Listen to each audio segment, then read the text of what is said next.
entend.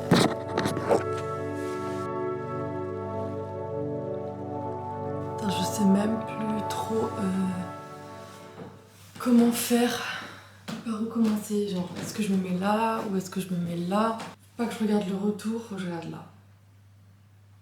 Ouais, j'ai plus trop l'habitude. Salut, je m'appelle Manon et j'ai créé Orange Motel, une marque urbaine de carrés de soie éco-conçue à partir de dead stock et fabriquée en France. Et bienvenue sur cette chaîne.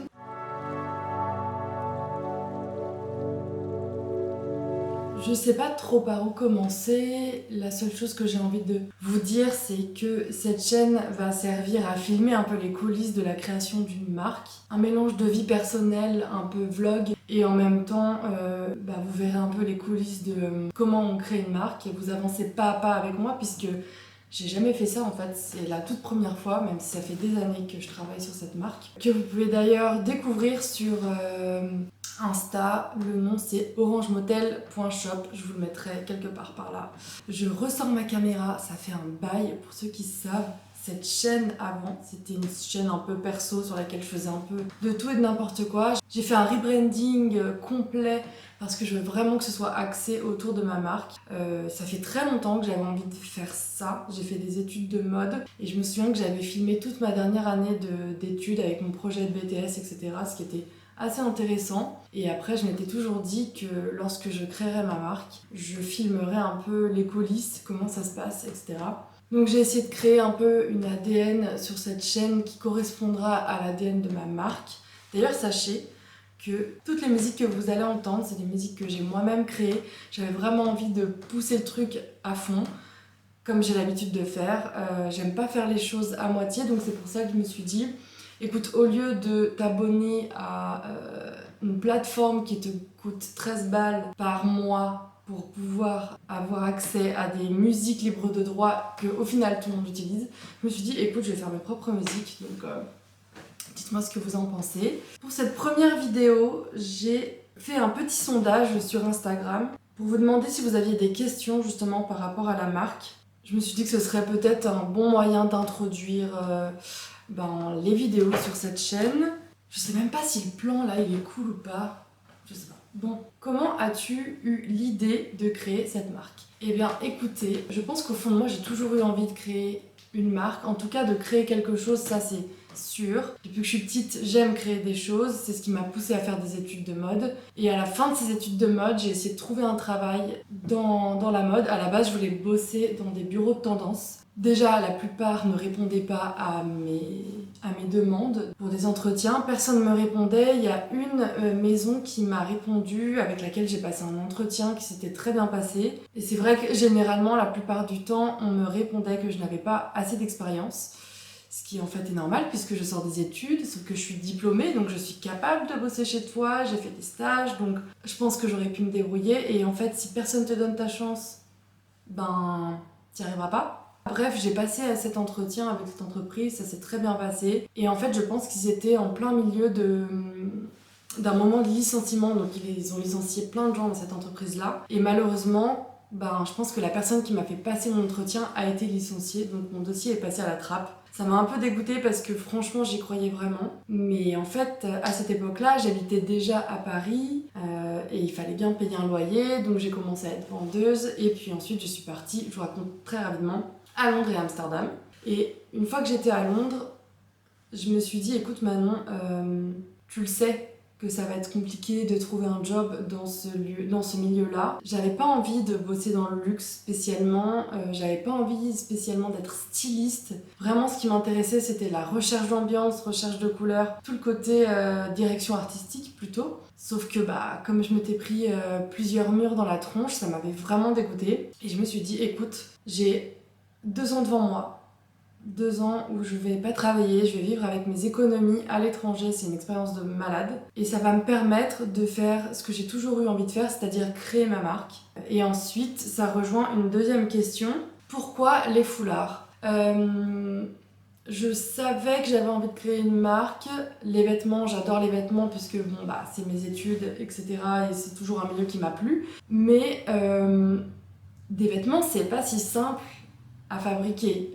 Pour faire un vêtement, il faut d'abord créer un patronage, ce qui prend du temps, faire beaucoup de prototypes, etc.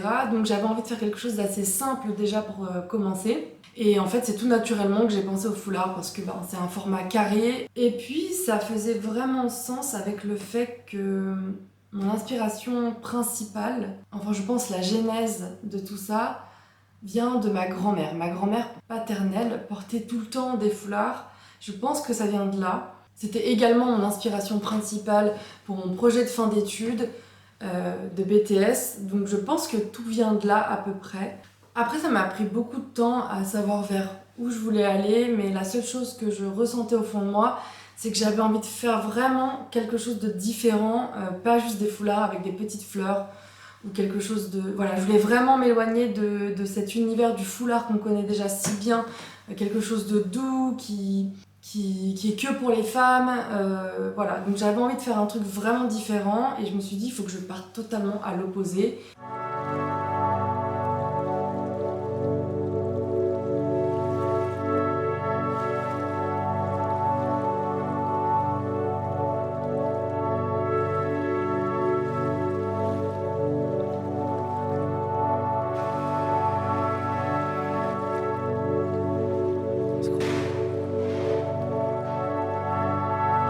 Bon, changement de programme, je voulais filmer cette vidéo à l'intérieur, au final il fait extrêmement beau, donc autant en profiter. Je suis dans le parc de Vincennes puisque j'ai déménagé. C'est le début du printemps, il commence à faire super beau, écoutez, autant en profiter. J'ai eu une autre question qui sont quelles sont tes inspirations? Écoutez, j'en ai beaucoup, ça peut être autant des films que de la musique. En fait, il y a beaucoup même de références cinématographiques, effectivement, et ça, je pense que vous l'avez ressenti. Donc, si vous n'aviez pas encore compris, ma grand-mère s'appelait Françoise. C'est donc elle qui a inspiré la première cliente du motel. Et c'est autour d'elle qu'on a créé avec Valentine la BD que vous avez pu découvrir. Cette BD, elle vous permet de comprendre un peu mieux l'univers de la marque et bien sûr, en fait, c'est totalement l'histoire du premier drop. J'avais envie de créer une histoire presque comme un film en fait, avec un scénario. Donc c'est pour ça que je vous dis que toutes mes inspirations viennent généralement du cinéma. Par exemple, là en tête, j'ai les films de Wong Kar-wai, Les Anges déchus, Le Grand Budapest Hotel de Wes Anderson. Il y a aussi le film Bad Time at the Hotel El Royal. Bien sûr, je vous conseille de regarder ces films-là parce que déjà ils sont incroyables, mais c'est ce qui m'a vraiment énormément inspirée. Queen and Slim, rien à voir avec l'univers du motel, mais juste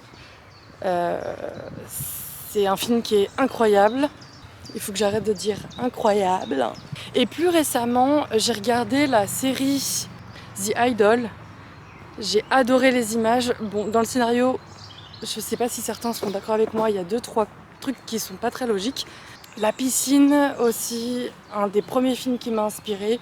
Et je sais pas si c'est moi, mais je trouve que le lien entre tous ces films, c'est un peu l'univers du motel. En tout cas, des endroits de passage, des personnes qui sont un peu perdues, paumées. Et je crois que c'est ça un peu qui a inspiré, en tout cas, une partie de la marque. Et il y a des artistes également musicaux. On a Laylo, on a Lana Del Rey. Ça, c'est les principaux. Voilà, de toute façon, j'ai créé une playlist qui s'appelle Chambre 11 sur Spotify. Je pense que je vous la laisserai libre, comme ça vous allez pouvoir écouter. C'est toutes les musiques qui m'ont servi à créer la marque, justement.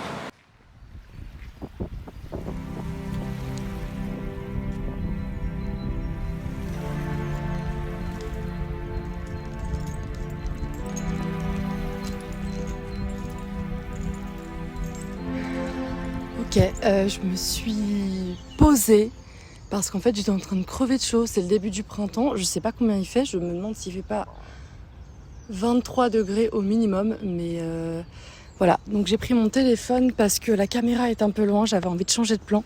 J'espère qu'on m'entend et que c'est pas coupé, je vois pas grand chose avec le soleil. Il y a des gens juste en face de moi, donc c'est un peu gênant, mais bon, faut que je m'y habitue parce que si j'ai envie de faire plus de vidéos, va falloir que je m'habitue à ce que les gens te regardent filmer. Une autre question qu'on m'a demandé, c'est comment as-tu créé les designs Eh bien écoutez, grâce à toutes ces inspirations, en fait j'ai commencé à essayer de trouver un peu des couleurs qui correspondaient justement à l'univers du motel. Donc c'est des couleurs forcément très pop, très néon. Donc voilà, j'ai fait aussi des recherches forcément de motifs, de dessins. Ma grand-mère vivait à côté de la plage.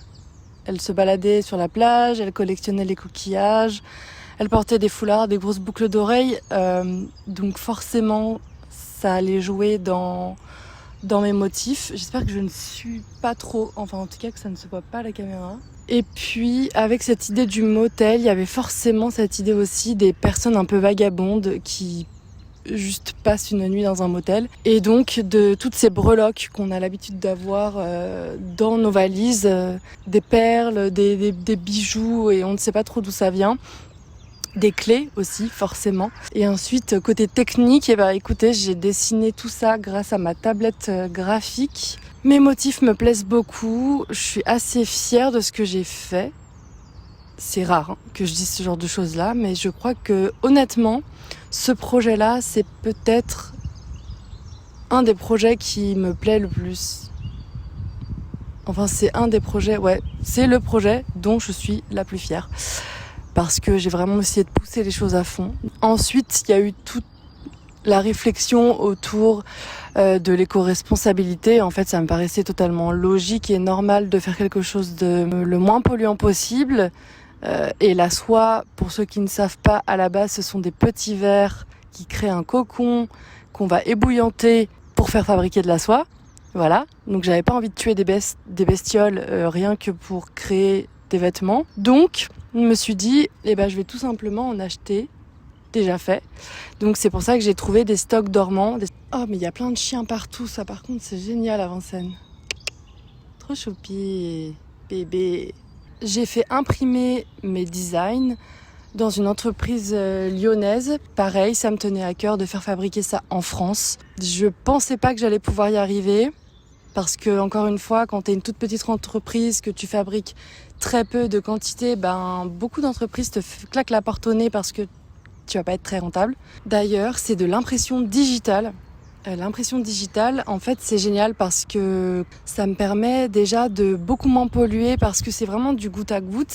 Faut que je vérifie, je vous le noterai sur l'écran si oui ou non, si je dis pas de bêtises. Ce sont des encres à base d'eau. Et ce qui est cool avec l'impression digitale, c'est que ça représente au mieux ce que tu as fait comme dessin. Donc en gros, tu peux faire des choses vraiment très très précises en dessin. C'est plein de choses sur lesquelles j'ai réfléchi pour essayer de faire une marque la plus propre possible, même si en vrai c'est pratiquement impossible d'être 100% éco-responsable. En fait, ça n'existe pas. Mais je pense qu'aujourd'hui, en fait, il faut juste éveiller les consciences et réussir à créer des choses beaucoup plus propres. C'est pour ça aussi que c'est une petite collection. Il y a environ 50 à 60 pièces. J'avais pas envie de surproduire pour surconsommer.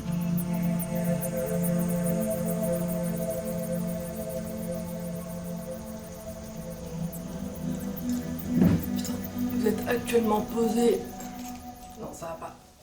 Vous êtes actuellement posé sur ma machine à laver. J'espère que ça va le faire. C'est un peu coupé, mais je peux pas faire mieux que ça.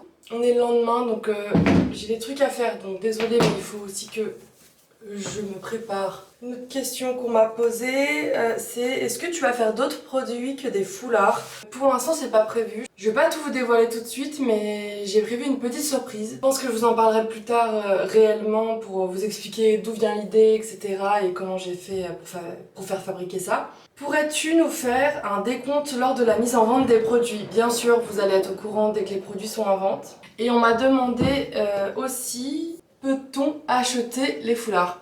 Après, je sais pas quand cette vidéo sortira, mais dans tous les cas, vous allez être prévenus, mais pour le moment, les foulards ne sont pas encore en vente. Je voulais vraiment faire au moins un mois et demi, voire plus de communication, et après, lancer le site. Et justement, là, c'est un peu mon obsession du moment. Je suis en train de créer le site avec Shopify. Donc justement, ça tombe bien qu'on m'ait posé cette question, parce que j'ai une copine tout à l'heure qui va venir à l'appart. Comme ça, elle va pouvoir m'aider, parce qu'elle, elle travaille justement tous les jours avec Shopify, donc... Putain, ça s'était arrêté et je recommence à avoir mon eczéma là sur la paupière. Et puis, une des dernières questions que j'ai reçues, c'est est-ce que tu penses prochainement à un pop-up? Forcément oui, oui. Déjà, il faut louer une salle. Il faut un budget aussi pour tout ça. Et je peux pas me permettre de louer une salle s'il y a vraiment 2 personnes qui viennent. Et puis, il y a 2 questions qui se posaient justement par rapport à ça. Moi, mon envie vraiment, c'était de faire un pop-up solo. Voilà, d'être la seule exposante. Parce que j'avais envie de pouvoir apporter juste ma patte et pas être noyée entre plusieurs créateurs. Sauf que en discutant avec une copine qui a une fripe, Fearless Dust, qui est souvent exposée à la Britney Market. Pour ceux qui sont de Paris, peut-être que vous connaissez. Elle a eu raison et en fait elle m'a dit oui, mais sauf que le fait d'être avec d'autres personnes, c'est ça aussi qui va te donner de la force puisque ça va faire venir d'autres gens. Donc je me demande si la meilleure idée c'est pas justement de faire un pop-up avec d'autres personnes. Peut-être qu'il y aura un pop-up, il faut juste que je commence à me renseigner, voir avec qui je peux le faire. Voilà, mais ce que j'aimerais faire juste un peu avant de faire un pop-up, justement, c'est de gagner un peu en visibilité. Pour ça, c'est pas facile, mais là, j'ai contacté une influenceuse pour qu'elle puisse, si elle le souhaite, porter un de mes foulards, donc je vais lui en offrir un. Bon, j'ai fait ma skincare là, c'est mieux déjà. Je vais m'habiller et il faut absolument que j'aille au Monoprix pour m'acheter des chaussettes parce que je sais pas si vous c'est pareil, mais je perds tout le temps mes chaussettes. Je sais pas, elles disparaissent. Je me demande si c'est pas la machine à laver qui les mange, j'en sais rien, mais ça me rend folle en fait. Et voilà comment j'adore porter mes foulards. Ça vient de chez Uniqlo, c'est un basique.